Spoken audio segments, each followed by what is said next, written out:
we punch in at the most like awkward part of our like now. We always Right, right. the most Hey, whatever. awkward. It could be worse. It's fine. I Yeah, feel like it's and so much easier to like start the episode mid conversation than to like, then just like a hello, coordinated intro. welcome to Right, right. But hello everybody, Um, it's office hour.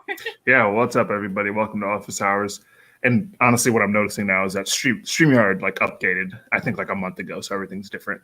But what's up? I'm Sto. Nora's over there. Um, Episode 56 of Office Hours. This is going to be a light one. I'm not even going to front on it. I intentionally kind of tried to throw this in so we could, have a lighter tone in, but still get you all involved as well and whatnot. So, Nora, how you doing? No, I'm good. I'm good. It's been I know you just said like light conversation, but it's been a heavy couple weeks with what's happening in Iran and kind of all the feelings that's bringing up for me. And anyways, watching people really fight for freedom in a way that we haven't seen. Watching people really fight for freedom in real ways, and art and music being such a huge part of that. So in this moment, I'm great and I'm fine. And in the bigger picture of things, it's just been a lot in the last few weeks. But I'm Good. good. Doing all right, hanging in there one step at a time, one day at a time. But and honestly, you all let us know how you're doing down below in the comments. I feel like we almost never ask that. But seriously, let us know how you're doing down below. There's a lot going on as we head in towards the end of the year. But yeah. So with this episode 56, we're going to be talking a bit about the music that we're into, the music that we're listening to. And honestly, I kind of threw this out there because I feel like, especially with what we do, people have preconceived notions about what we listen to when I think in a lot of cases, we probably listen to a lot more diverse music than most people would stereotype us as, I guess. So that's one reason why I wanted to do it. And second, just to have an open conversation about music. We talk about the marketing and like all this other stuff all the time, but one of the reasons that all of us are into this or, making art or doing things like this is because we love the music first. So another reason why I wanted to do it. So, the question I always like to ask people is like, what was your first like encounter with music, and when did you know that like, oh shit, like I'm in love with music and stuff like that? Oh, that's a good question. I don't know. That's a good question. I mean, I'll tell you, when we moved to America, it was specifically Bone Thugs and Harmony that made me feel like, oh, I'm fluent in this language.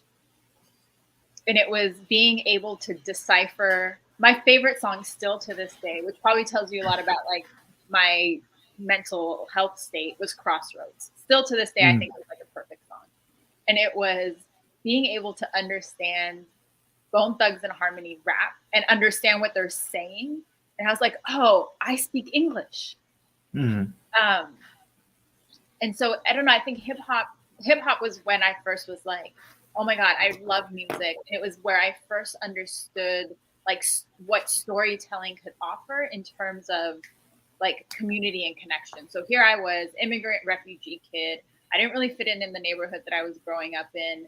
Didn't really fit in with my family either. And I kind of found reflection in hip hop. Yeah. And so that was kind of where, and then and it was where I found like emotional expression for the things that I was feeling that I couldn't give names or words to yet, but I could listen to a song and that like was able to channel my feelings. Yeah, which now I'm remembering incidents with my mom who was like, turn that rap music off, and this is how she like broke my Walkman at one point.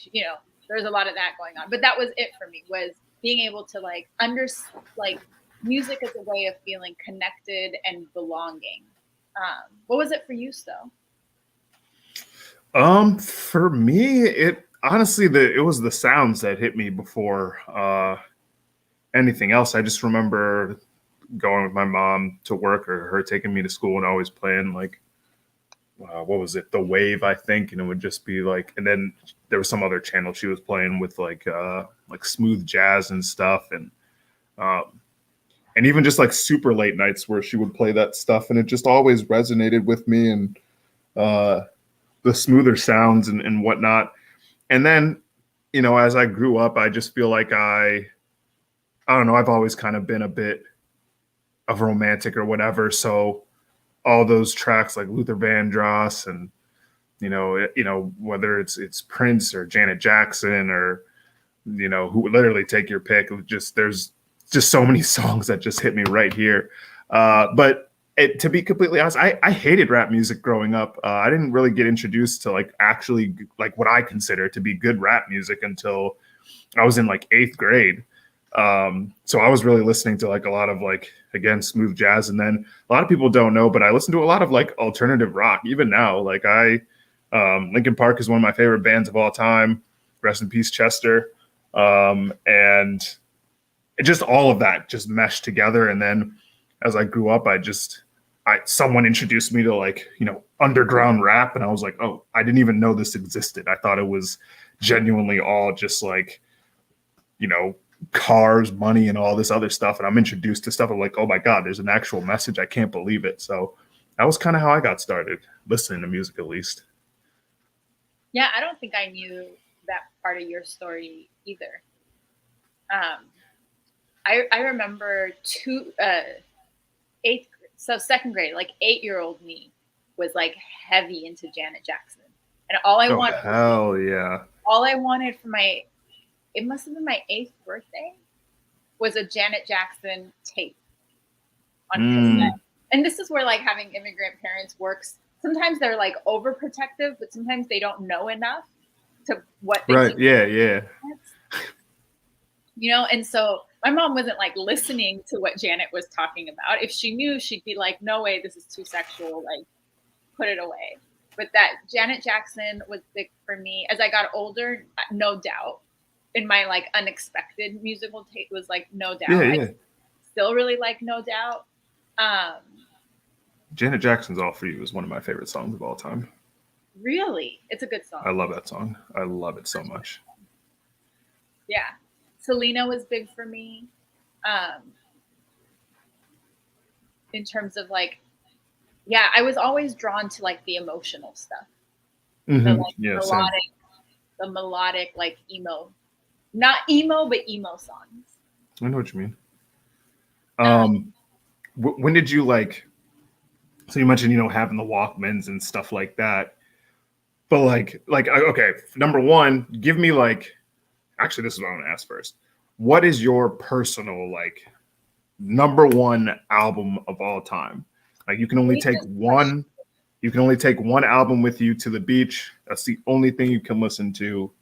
What are you taking? Do you know what? Honestly, I think about this. Some of my favorite albums are, I think there's like how do I say this? Some of my favorite albums are probably by artists who just missed the internet era. Mm. And so if they had been like 5 years ahead or like 8 years ahead, they would have they could have done the self-promotion, blown up on their own type. Right. But because this was like pre, like independent, you know what I'm trying to say? Yeah, like resources and stuff. Yeah, like before. So like in Santa Cruz, there was a group called Goose Company that probably no one in the world has ever heard of. Right. But like they made really good music. Mm-hmm. Or there's this, like just there's a bunch of random kind of people like that. Yeah. And in terms of like the classical mainstreams, like Fuji's The Score to me is like a perfect album. Like 10 out of 10. It's one I like. Yeah, like to this day has like solid replay value. Yeah, absolutely. I don't know. It's a hard. You know what? The answer. It's a hard question. It's the same reason I hate when people are like, "Who are your top 5?"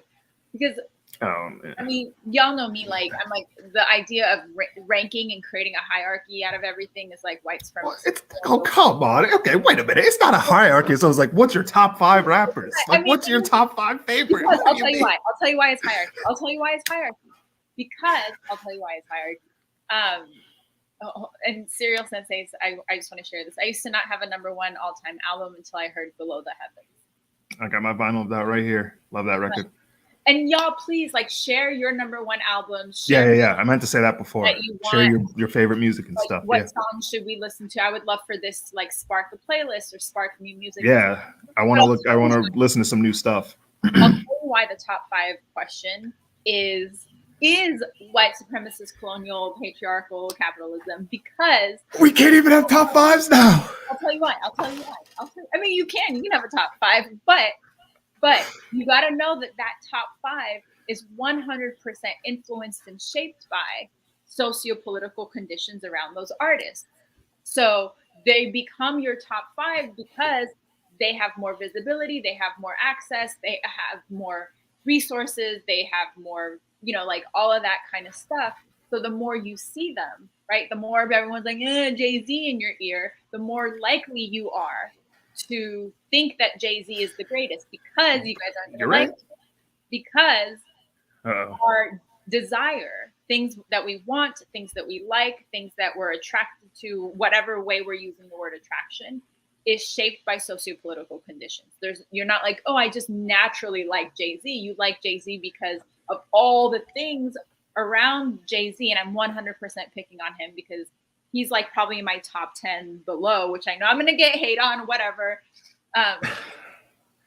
So that's all I'm saying. And that's why you hear people talk about their top 10 and it's the same, or top 5, and it's the same 5 people, because that's the tunnel vision we've been given. Why you don't hear women on people's top 5s, because you don't hear, underground or international artists or things like that. It's because, and that's all. Today's fun. We're going to keep it lighthearted, so it's not. No, you blew it. You blew it, because I wasn't even talking about that. Because the thing is, you're absolutely 150 billion% right. That's why I don't like the actual, the top 5 conversation that we see on social media. I personally believe is utterly useless, because like you just said, like it's literally Jay-Z, Biggie, Tupac. Like, I hate that shit. I can't stand that shit. I personally look at Sandroid coming in here trying to cause shit under the capitalist hellscape. What's your first top 5s? I'm not even answering this question right now today.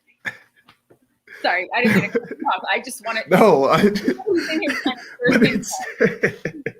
it's fair. All I'm saying is I'm always asking, what are like your genuine top 5s for you personally? Like, anybody that says the stereotypical Jay-Z, Biggie, Tupac, like whatever, like I automatically, like, I don't necessarily toss out the conversation, but it's just like, that's boring. Like, I don't, like, my top 5 has none of those guys on it.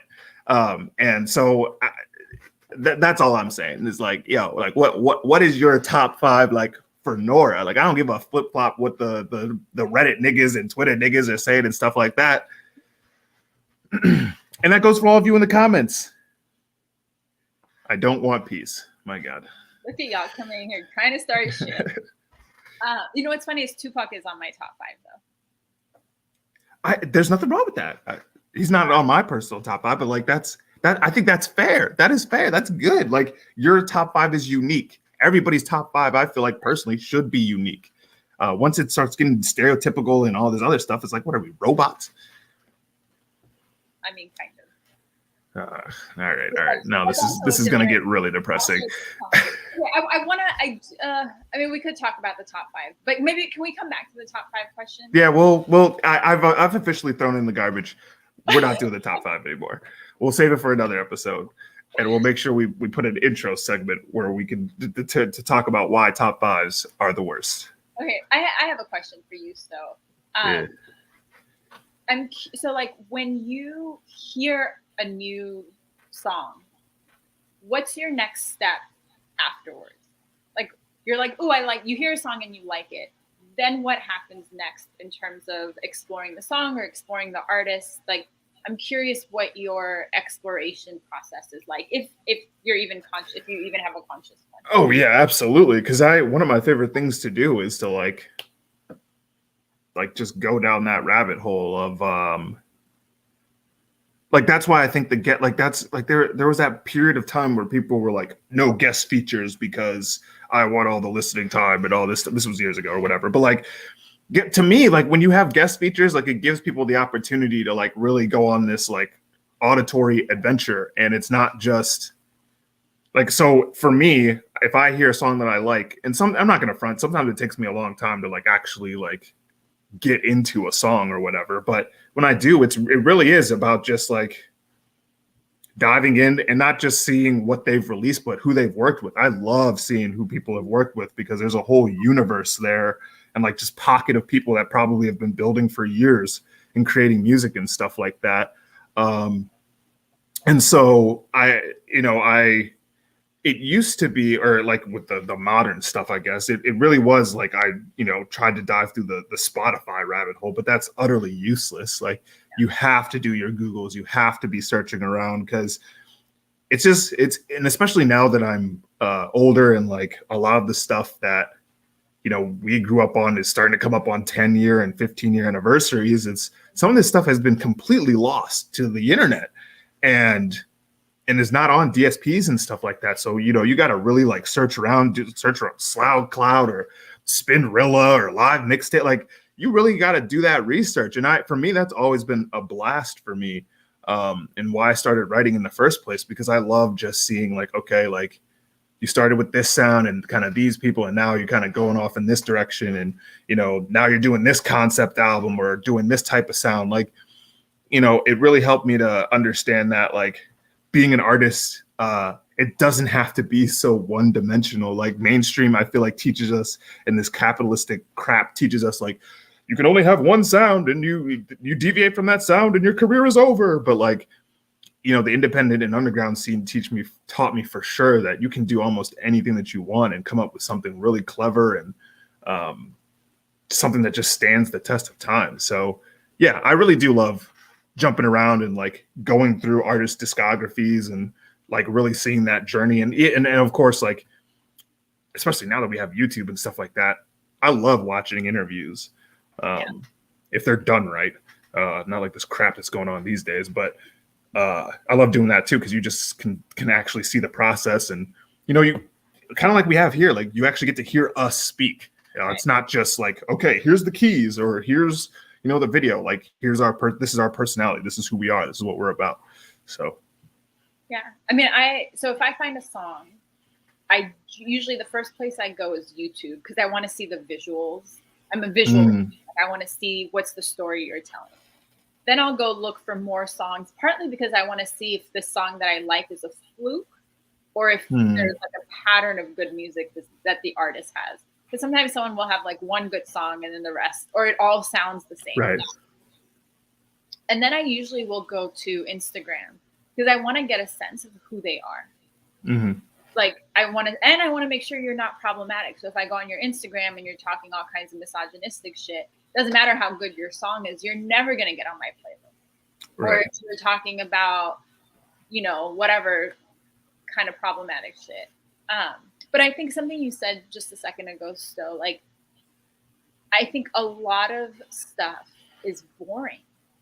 Like a lot of stuff that people make because they're trying to appeal to mass audiences sounds the same. Like I've heard this song before. I've heard this topic before. I've heard this story before. You're not even like telling me the story in a new way.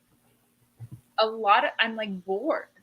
And so the stuff that like the music that really excites me is when I feel like I'm hearing something I've never heard before, or I'm hearing it in a way that's like really creative or really thoughtful or I think more and more I want innovation, which I'm not saying every artist has to innovate, but if you can, like that's the stuff that's exciting for me. And especially, we do submissions.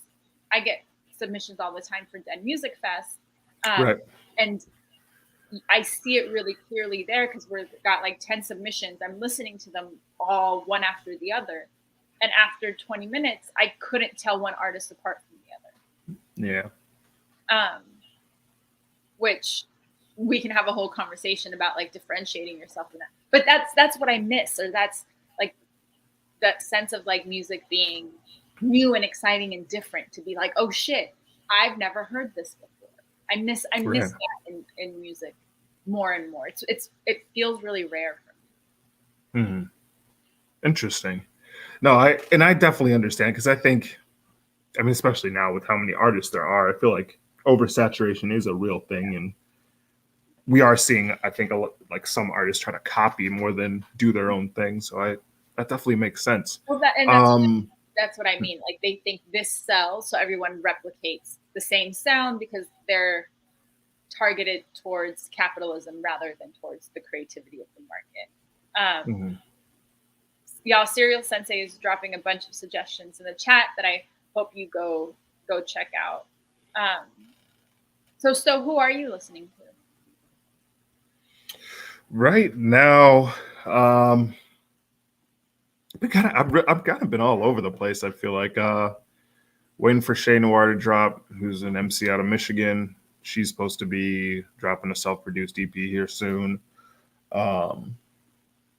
This is apparently they're super mainstream, but I just got hip to them like literally 2 nights ago. But Blackpink over in like overseas, like I was listening to their stuff, a lot of banging stuff. And then the Rome Streets joint just dropped. That is actually really good. And I'm trying to think. Oh, and Lowleaf from California. She's an instrumentalist who like plays the harp and like does all this insane production. And her instrumental tape from like 3 years ago, like I'm still listening to that. It's so good. It's very it's different, but it like helps me personally like center myself and stuff like that. So I would strongly give that a listen. And honestly, underrated album. DJ Muggs and Riggs from like New York. I think I might be wrong. He'll kill me if I'm wrong, but their album Gold was really good. I feel like it's been super slept on. It's probably my like second favorite album of this year so far. But yeah, what are you listening to? Well, hold on. I have a question for you, because it's interesting for me to hear you say like, oh, I just found Blackpink 2 years ago. Where do you find, and I know people send you submissions when you do like your playlists and stuff. Where do you go to look? Do you go look for music? Do people send, like, where do you find new music? Oh, I don't really have like a set strategy. I feel like I just bounce around a lot, and I feel like I do have times where I'm like in lulls where I'm just listening to stuff that I just enjoy versus like really, because I feel like sometimes I get burnt out like with how I do the book and stuff like that, like just constantly trying to stay on top of every new release. But some of them I just stumble upon. Sometimes I've usually heard them in like a background of the show. I can't even remember how I like ran into Blackpink. I don't like, again, they're a national, like international, excuse me, phenomenon. So I'm super late to the party. And yeah, that Serial Sensei's question actually nails it about like language. Blackpink's a perfect example of that. I think at least half of their music is like in another language. No idea what they're saying, but it's a banger, so I'm in it. Yeah, no, definitely send suggestions. And I all the time, a lot of Afro beats, or before after, like Azonto is in Twee. I listen to stuff in Arabic all the time. I don't speak any Arabic. And I think that's, for me, part of the exciting thing is like, I have no idea what you're saying, but I feel it. I feel it, yeah. And then what I'll do is I'll go research the song and try to find a good translation. Hell yeah. Yeah, same. Crime Apple's another guy who raps in another language. I never understand what he's saying, but there's drugs in there somewhere, I think. So Crime Apple, where's he from? Good question. I want to say Manteca, but I might be wrong about that. Okay, so we're gonna get a little political again, but there was a Iranian artist who made a song called Baraye, which means because of or for, and it's a protest song about what's happening in Iran right now. The song racked like 40 million views in 2 days before he was forced to take the song down and has been arrested. I think they put him on bail, which is a big deal because usually, oftentimes protesters get arrested and then get beat or they are tortured or, but right now for me, that song has been like everywhere. It's by an artist named Shervin Hajipour. So I really, if you don't listen to any other song, I do encourage you to listen to that song. There's English translations as well as I think translations in French and Arabic maybe that I've seen going around. So for me, like protest artists, activist artists are really interesting. Another great artist. I see people dropping things off in the chat. What else am I listening to? So I mean, right now in this moment, I've also been like heavy in my Persian space, listening to like old school Andy and Gugush and like Persian classics. Speaking of K-pop, I really like Stray Kids. Don't understand anything that they're saying, but you know, you feel it and it's fun and it's kind of like sugary and a nice little escape. MI released an album recently. MI Abaga is a Nigerian rapper, is probably one of my favorite lyricists. Like, if we did have the top 5 conversation, MI would be in my top 5. So I've been listening to that. There's some South African rappers that I really like, but also like I listen to like I mean, people don't know I listen to a lot of classical Persian music. I don't know. Every day is like something different. Who am I listening to? Right now, honestly, I don't know like how useful I am in this conversation today because I'm so heavy in the Persian space because that's where I am emotionally. Yeah. And then as my emotions change, we end up in different places. Right. But I mean, I started my career in music in West Africa. So a lot of I listen to a lot of West African music, which often surprises people, I guess. Mm-hmm. I mean, the thing is, y'all, there is literally a world of good music out there. Right. And what happens is, I think it's like by age 30, so there's something like 10,000 new songs are released on Spotify every day. And the like mainstream distribution channels only put 10, like radio will only put 10 in daily rotation. So look at that big gap that you're missing. And that's just Spotify. Think about how many other platforms there are across countries. Right. There is literally a world of good music out there. But what happens is as we get older, because we're busy, we're stressed, capitalism is sucking our souls, we have caregiving responsibilities, jobs, we have to cook, we have to make dinner, whatever. The time it takes to actively seek out new music becomes less and less. Like I remember growing up, and this was, you know, when record stores were still a thing, and we go to the Virgin, there's like a warehouse in the Galleria in the mall, and a Virgin Records, like Tower Records down the street. And we would go from one store to the other and like look CD by CD, and then they had the communal headphones, and you put the communal headphones on, and like, but we had time for that shit. And so I think what happens is as people get older, we don't have enough time to choose, and so we just go to the thing we know we're gonna like, which is important, right? If you're as an artist, it's important to understand that behavior is when you're marketing your new music to people. But y'all, there's a world full of good music out there. And if you just give yourself permission to like be curious or to explore, to go to a show where you don't know anyone on the lineup, or to, you know, don't even go to a show, just look at the names and like look them up, or come to a festival like Den Music Fest where it's all about introducing you to new artists, or listen to one of Sto's playlists where it's all about putting on artists who maybe aren't in the mainstream. We try to make it easy for you, but there's also like I don't know, this is where like we have a choice over what we listen to. Right. There's so much good music out there. I don't want you to have to listen to the same thing. You don't have to listen to the same thing over and over and over again. I love this, to treat it as a hobby. Right. Yeah.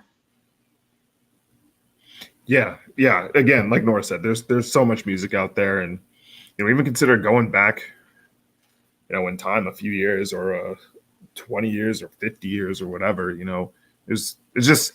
really is endless. And especially with how the internet works and stuff like that, like some of this stuff won't be available for long. So take advantage. But dang, came up on a half hour. That was mad quick. Leave your suggestions in the comments. We'd love to hear what you're listening to, what you're into. How did you get into music? What music touches your soul and stuff like that. Make sure to subscribe, leave a like. Really helps us out. We're thankful for, I think we're at 507 subscribers or something like that. We really appreciate you all for tuning in and sharing and just having this dialogue with us. Yeah, we will be back soon to talk about Discord, I believe. We have a couple episodes. We have a lot of stuff planned. I'm looking it up actually, so we can tell you exactly what our next episode is. Perfect. It is Discord. Excuse me. Yeah, Discord's next. Wait, hold on. Did I just make that up? Now I can't. Now I'm feeling the pressure of having to answer, and I thought I had my spreadsheet open, but I do not. No, okay, hold on. Sorry, y'all. Watch us do this in real time.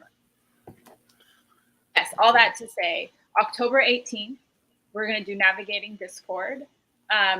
October 13th, we'll be on Twitter with the Spaces. So I know that feels like a long time, but it's not. We'll be on Spaces next week, Navigating Discord on the 18th. And then November 1st, we're going to talk about professionalism in the music industry. And that was requested by someone on Twitter. So if y'all have requests for episodes you want to see, let us know in the comments below. Just tell us what you think. But also thank you for rocking with us. Thank you for listening. Thank you for sharing. Thank you for being in the comments. Drink some water, stretch, take some breaths, take care of yourself.